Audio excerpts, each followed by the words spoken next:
ഇപ്പോൾ ZT എന്ന ബ്രാൻഡിന്റെ ZT ലിബ്രോ ഫ്ലിപ്പ് എന്ന പുതിയൊരു ഫോൾഡബിൾ ഫോൺ ലോഞ്ച് ചെയ്തിട്ടുണ്ട്. എടുത്തു പറയേണ്ട കാര്യം എന്ന് പറയുന്നത് ഇപ്പം ഏറ്റവും കുറഞ്ഞൊരു പ്രൈസ് റേഞ്ചിൽ ഫോൾഡ് ചെയ്യാൻ പറ്റിയിട്ടുള്ള ഡിസ്പ്ലേയുമായിട്ട് വരുന്ന ഫോണാണ് ഈ ഒരു ഫോൺ. ഈ ഒരു വീഡിയോയിൽ നമ്മൾ നോക്കാൻ പോകുന്നത് ZT ലിബ്രോ ഫ്ലിപ്പ് എന്ന ഫോൾഡബിൾ ഫോണിനെ പറ്റിയിട്ടാണ്. വീഡിയോ തുടങ്ങുന്നതിന് മുമ്പ് പറയാനുള്ള ഒരു കാര്യം എന്താ വെച്ചാൽ, നിങ്ങൾ ടെക് വാർത്തകൾ ഫോളോ ചെയ്യാൻ താല്പര്യമുള്ളവരാണെന്നുണ്ടെങ്കിൽ നമ്മുടെ വാട്സപ്പ് ചാനലിലോ അല്ലാന്നുണ്ടെങ്കിൽ ടെലഗ്രാം ചാനലിലോ ജോയിൻ ചെയ്യാവുന്നതാണ്. താഴെ ഡിസ്ക്രിപ്ഷനിലും അതുപോലെ തന്നെ കമൻറ്റ് ബോക്സിലും നമ്മുടെ വാട്സപ്പ് ചാനലിൻ്റെയും അതുപോലെ തന്നെ ടെലഗ്രാം ചാനലിൻ്റെയൊക്കെ ലിങ്കും കാര്യങ്ങളൊക്കെ കൊടുക്കുന്നുണ്ട്. അവിടെ റെഗുലർ ആയിട്ടുള്ള ടെക് അപ്ഡേറ്റ്സും കാര്യങ്ങളൊക്കെ ലഭിക്കുന്നതായിരിക്കും. ആദ്യം നമ്മൾ ഫീച്ചേഴ്സും കാര്യങ്ങളൊക്കെ നോക്കുകയാണെന്നുണ്ടെങ്കിൽ ഡിസ്പ്ലേയുടെ കാര്യത്തിൽ ഈ ഒരു ഫോൾഡബിൾ ഫോണിൽ 2 ഡിസ്പ്ലേ വരുന്നുണ്ട്. ഉള്ളിൽ 6.9 ഇഞ്ചിൻ്റെ ഒരു ഫുൾ HD+ ഡിസ്പ്ലേ ആണ് വരുന്നത്. റെസൊല്യൂഷൻ വരുന്നത് 2790x1188 ആണ്. OLED പാനലാണ് ഇതിൽ ഉപയോഗിച്ചിരിക്കുന്നത്. പഞ്ചോൾ ഡിസൈൻ വരുന്നുണ്ട്. പഞ്ചോൾ വരുന്നത് ടോപ്പ് സെൻറ്റർ ഭാഗത്തായിട്ടാണ്. എടുത്തു പറയേണ്ട കാര്യം എന്ന് പറയുന്നത് ഇത് ഫോൾഡ് ചെയ്യാൻ പറ്റിയിട്ടുള്ള ഡിസ്പ്ലേ ആണ്. പിന്നെ 60 ഡിഗ്രിയുടെയും അതുപോലെ തന്നെ 110 ഡിഗ്രിയുടെയും ഇടയിൽ നമുക്ക് ഫോൾഡ് ചെയ്ത് വെക്കാനും കഴിയുന്നതായിരിക്കും. കൂടിയ റിഫ്രഷ് റേറ്റ് സപ്പോർട്ട് ചെയ്യുന്നുണ്ടോ എന്നുള്ള കാര്യം അവർ ഒഫീഷ്യലായിട്ട് കൺഫേം ചെയ്തിട്ടില്ല. പിന്നെ പുറത്ത് രണ്ടാമത് ഒരു ഡിസ്പ്ലേയും വരുന്നുണ്ട്. പുറത്ത് സർക്കുലർ ഡിസൈനിൽ 1.43 ഇഞ്ചിൻ്റെ ഒരു ഡിസ്പ്ലേ കൊടുത്തിട്ടുണ്ട്. OLED പാനൽ തന്നെയാണ് ഇതിലും ഉപയോഗിച്ചിരിക്കുന്നത്. റെസൊല്യൂഷൻ വരുന്നത് 466x466 ആണ്.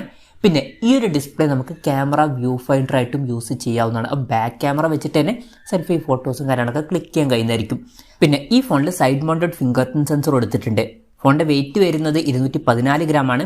ഓപ്പൺ ചെയ്ത് വെക്കുന്ന സമയത്ത് തിക്നെസ് വരുന്നത് 7.3 mm ആണ്. ക്ലോസ് ചെയ്ത് വെക്കുന്ന സമയത്ത് തിക്നെസ് വരുന്നത് 15.5 mm ആണ്. പിന്നെ IP42 റേറ്റിംഗ് ഇതിൽ സപ്പോർട്ട് ചെയ്യുന്നുണ്ട്. ഈ ഫോണിൻ്റെ gold, white, blue colour variants ആണ് ഇപ്പം ലോഞ്ച് ചെയ്തിരിക്കുന്നത്. പ്രോസസ്സറിൻ്റെ കാര്യത്തിലോട്ട് വരികയാണെന്നുണ്ടെങ്കിൽ സ്നാപ്ഡ്രാഗൺ 7 Gen 1 എന്ന പ്രോസസ്സർ ഇതിൽ കൊടുത്തിട്ടുണ്ട്. ഇത് അത്യാവശ്യം തിരക്കേടില്ലാത്ത ഒരു 5G പ്രോസസ്സറാണ്. പിന്നെ ഈ ഒരു സ്മാർട്ട് ഫോൺ 34,800 രൂപ പ്രൈസ് റേഞ്ചിലാണ് വരുന്നത്. ആ ഒരു പ്രൈസ് റേഞ്ചിൽ ഇത് ബെസ്റ്റ് ആയിട്ടുള്ള പ്രോസസ്സർ എന്ന് പറയാൻ പറ്റിയിട്ടില്ലെങ്കിലും അത്യാവശ്യം തിരക്കേടില്ലാത്ത നല്ലൊരു പ്രോസസ്സറൊക്കെ തന്നെയാണ്. പിന്നെ ഫോൾഡബിൾ ഫോൺ ആണ് എന്നുള്ള കാര്യം കൺസിഡർ ചെയ്യുമ്പോൾ നല്ലൊരു പ്രോസസ്സർ എന്ന് തന്നെ പറയാം. 5G സപ്പോർട്ടും കാര്യങ്ങളൊക്കെ ഇതിൽ വരുന്നുണ്ട്. പിന്നെ ഈ ഒരു ഫോണിൽ 6GB RAM 128GB ഇന്റേണലാണ് വരുന്നത്. NFC പോലുള്ള ഫീച്ചേഴ്സൊക്കെ ഇതിൽ സപ്പോർട്ട് ചെയ്യുന്നുണ്ട്. പിന്നെ ക്യാമറയുടെ കാര്യത്തിൽ ഫോണിൻ്റെ പിന്നിൽ ഡ്യുവൽ ക്യാമറ സെറ്റപ്പാണ് കൊടുത്തിരിക്കുന്നത്. 50 MP മെയിൻ ക്യാമറ സെൻസർ ഇതിൽ വരുന്നുണ്ട്. 2 MP ഒരു ഡെപ്ത് സെൻസറും കൊടുത്തിട്ടുണ്ട്. അൾട്രാ വൈഡ് ആംഗിൾ ലെൻസ് ഒന്നും ഇതിൽ വരുന്നില്ല.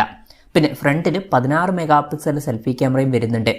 ബാറ്ററിയുടെ കാര്യത്തിൽ 4310 mAh ബാറ്ററിയാണ് വരുന്നത്. ഫോൾഡബിൾ ഫോൺ ആണ് എന്നുള്ള കാര്യം കൺസിഡർ ചെയ്യുമ്പോൾ അത്യാവശ്യം തിരക്കുള്ള നല്ല ബാറ്ററി സെറ്റപ്പ് വരുന്നുണ്ട് എന്ന് പറയാവുന്നതാണ്. 33 വാട്ടിൻ്റെ ഫാസ്റ്റ് ചാർജ് സപ്പോർട്ടും ഇതിൽ വരുന്നുണ്ട്. Type-C ചാർജിംഗ് പോർട്ടാണ് ഇതിൽ കൊടുത്തിരിക്കുന്നത്.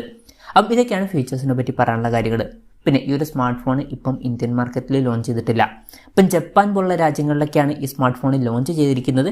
അവിടെ ഈ ഫോൺ ലോഞ്ച് ചെയ്തിരിക്കുന്നത് ഏകദേശം 34,800 രൂപ പ്രൈസ് റേഞ്ചിലാണ്. ഇപ്പം ഉള്ളതിൽ ഏറ്റവും വില കുറഞ്ഞ ഒരു ഫോൾഡബിൾ ഫോണാണ് ഈ ഒരു ഫോൾഡബിൾ ഫോൺ. ഇനി ഇന്ത്യയിൽ ഈ ഫോൾഡബിൾ ഫോൺ ലോഞ്ച് ചെയ്യുമോ എന്ന് ചോദിച്ചാൽ ചിലപ്പോഴേ ലോഞ്ച് ചെയ്യുള്ളൂ. ZT അവരുടെ അധിക ഡിവൈസുകളൊന്നും ഇന്ത്യൻ മാർക്കറ്റിൽ ലോഞ്ച് ചെയ്യാറില്ല. പൊതുവെ അവരുടെ ഗെയിമിംഗ് ഫോണുകൾ മാത്രമാണ് ഇന്ത്യൻ മാർക്കറ്റിൽ ലോഞ്ച് ചെയ്യാറ്. പിന്നെ ഗ്ലോബൽ മാർക്കറ്റിൽ ഈ ഒരു സ്മാർട്ട് ഫോൺ ലോഞ്ച് ചെയ്യാൻ ചാൻസ് ഉണ്ട്. അതായത് യൂറോപ്യൻ കൺട്രീസിലും അതുപോലെ തന്നെ ഗൾഫ് രാജ്യങ്ങളിലൊക്കെ ഈ സ്മാർട്ട് ഫോൺ ലോഞ്ച് ചെയ്തേക്കാം. എന്തായാലും അതിൻ്റെ കൺഫർമേഷൻസ് ഒന്നും ഇപ്പം പുറത്ത് വന്നിട്ടില്ല. എന്തായാലും അത്യാവശ്യം കുറഞ്ഞൊരു പ്രൈസ് റേഞ്ചിൽ ZT ലിബ്രോ ഫ്ലിപ്പ് എന്ന പുതിയൊരു ഫോൾഡബിൾ ഫോൺ ഇപ്പം ലോഞ്ച് ചെയ്തിട്ടുണ്ട്. ഈ ഒരു ഫോണിനെ പറ്റിയിട്ടുള്ള നിങ്ങളുടെ അഭിപ്രായം ജസ്റ്റ് ഒന്ന് കമൻറ്റ് ചെയ്യുക.